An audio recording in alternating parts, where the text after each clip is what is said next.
I have moved to North Carolina to look for my daughter. Tonight, a mother is asking for your help finding her missing daughter.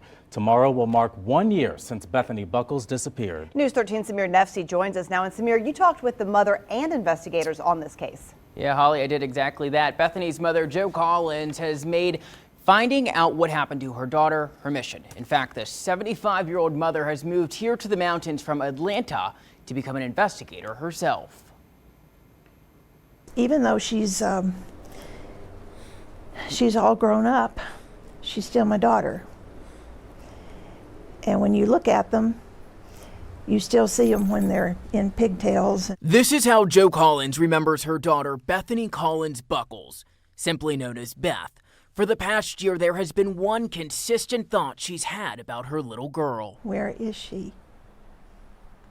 Where is she? November 18th of 2021 would be the last time Collins heard from her daughter. The night before, we were making plans for Thanksgiving. Collins tells News 13 it was abnormal for her daughter to cease all communication with her, especially during the holidays. Family Thanksgivings and holidays are really important to her, so she would not have missed those holidays on purpose. Beth, a graduate of Warren Wilson College, would move back to the mountains for a teaching gig in Henderson County, but decided to step away for mental health reasons, later finding a writing opportunity online. This is a hard one, because you certainly don't expect to lose your children before you yourself die. 3 months after Beth's disappearance, a discovery. In February, her car was found in Swannanoa. Somebody else apparently had that car between November and February, and we don't know who. I spoke with the Asheville Police Department about that finding. Did anything of substance come out of that,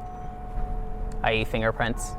I can't talk about that portion of the investigation right now. Detective Joe Silberman says the department has a digital trail of Beth, but wouldn't say how recent the activity was. Since she was reported missing, we've had a number of leads.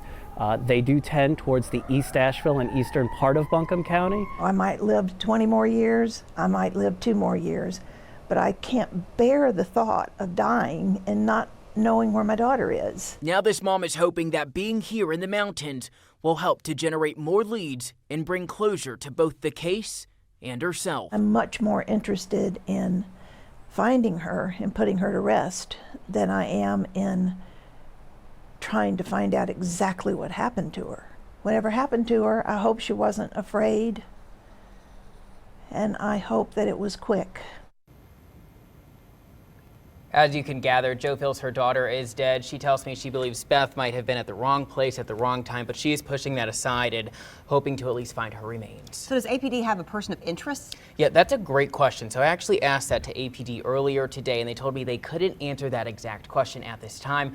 But anyone with any information is urged to contact APD. Of course, we have that number for you, or you can head over to WLOS for that information. A local wildlife rehabilitation center is struggling to keep up with demand. Wild for Life has outgrown its current center and has plans to open a new one. But as News 13's Hannah McKenzie reports, between operating costs, inflation, and supply chain issues, they're in need of funding. To put it into perspective, when Wild for Life first opened, they were spending about 34 cents on one frozen mouse. Today, it's more like $1.04. And when they're ordering 3,000 frozen mice every 2 months, that's almost half their yearly budget. Try to stay as quiet as possible. This juvenile red-tailed hawk hit by a car. But you can see his beak, the damage.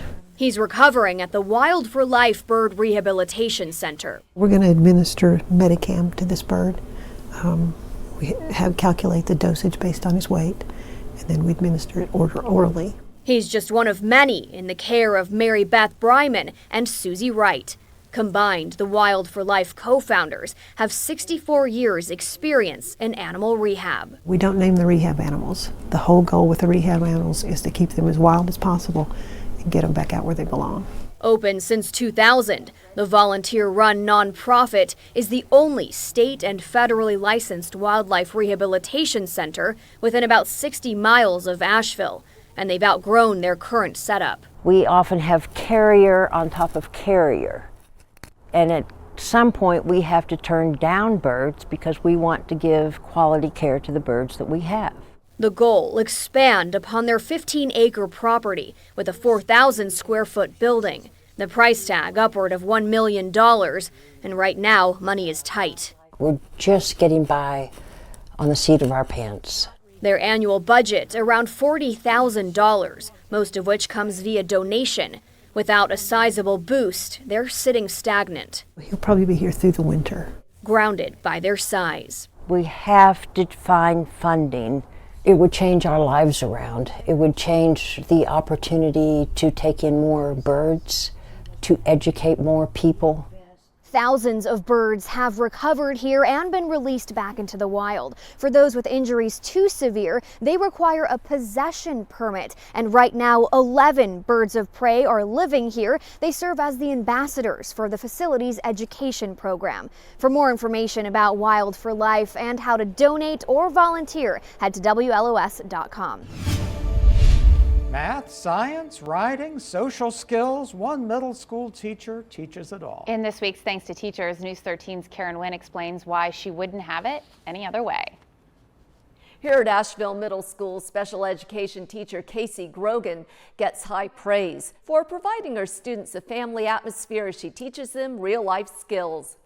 Okay, so you might use bills, coins, or you might even use a card. There are plenty of lessons on money in Ms. Grogan's class. I have students that are all over the spectrum. So I get to do it all. I get to teach social skills, math, reading, writing, science and social studies. So how many quarters equal $1? How many are here?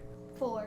Oh, 4. Kaysee Grogan, a teacher for 8 years, 6 of those at Asheville Middle, says her class is big on preparing kids for life beyond the classroom. Are they having those skills to walk into a job in their future, if that's for them? Grogan, originally from Iowa, says she knew she wanted to teach special ed since she was 16 and had a job caring for 2 autistic children. They were ones that were just always so happy. And I knew if I was going to have a job, I wanted to be able to have that mindset of wanting to wake up and go to work. And that's what I've found in my classroom. You can go ahead and wash your hands. Yes, please. Asheville Middle's longtime speech pathologist, Robin Lindsay, nominated Kaysee Grogan for Thanks to Teachers. Kaysee is just a phenomenal teacher. She works with such a special group of students, and when you walk into her classroom, you can immediately tell it's like one big family. I've got good kids that love to do it all. They're up for it. We do challenge problems in the afternoon. If it's not something they love, they're still going to try it. She's got a long and wonderful and successful career in front of her. If you know of a teacher doing an amazing job, nominate them for Thanks to Teachers. You can do that on our website, WLOS.com.